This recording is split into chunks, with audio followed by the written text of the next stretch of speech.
When I moved Mom and Dad into the Coltens, one of the things that Peter knew, I was stressed. I had moved them twice in a year, and in fact less than a year. And one of the things, reassuring things he said to me was, you don't ever have to move them again.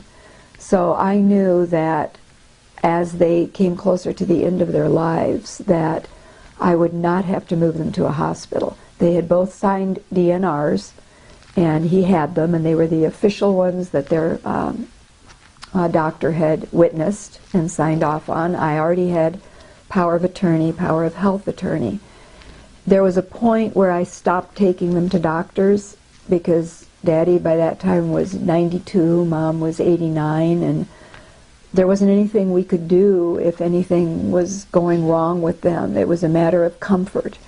And they were both maintaining their day-to-day health pretty well. There were small issues that were coming up. They never got sick at that house. My dad would get a cold, 2 colds, 3 colds every winter, where he would go down and you just go to bed and that was it. From the point we moved them in, neither one of them ever got the flu, ever got a cold. They didn't sneeze, they didn't cough. It was not a house where if one person got sick, it went all through the house. Peter had called me before I ever moved them in, and he said, I want a list of their favorite foods.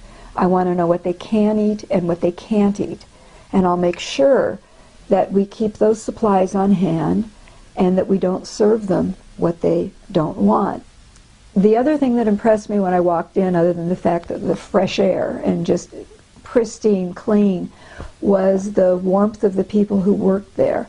I know that in any kind of a care facility, the residents who live there are going to come and go for a variety of reasons. You can't count on the people staying the same, but you can count on the staff. And the people had been with Peter for 5, 7, 10 years, which to me spoke very highly of the Colten family. They have an activities director, somebody to do exercises, which is always really important to my parents.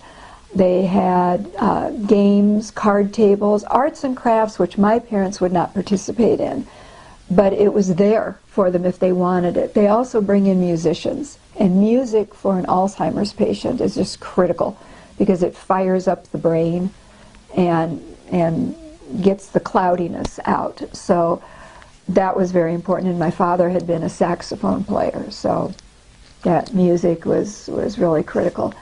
From day one, they were taken care of.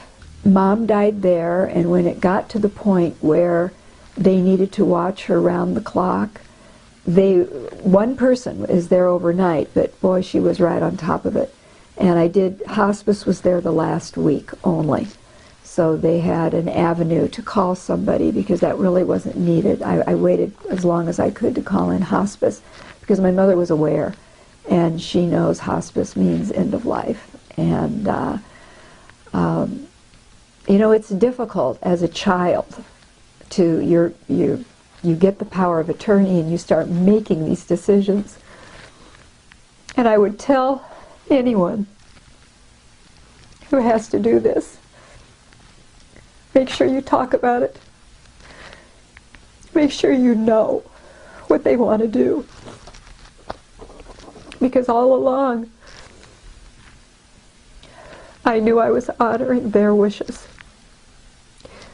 That was the most important thing. But I was very well taken care of by the Coltens and their staff also when I was there. They would cry with me.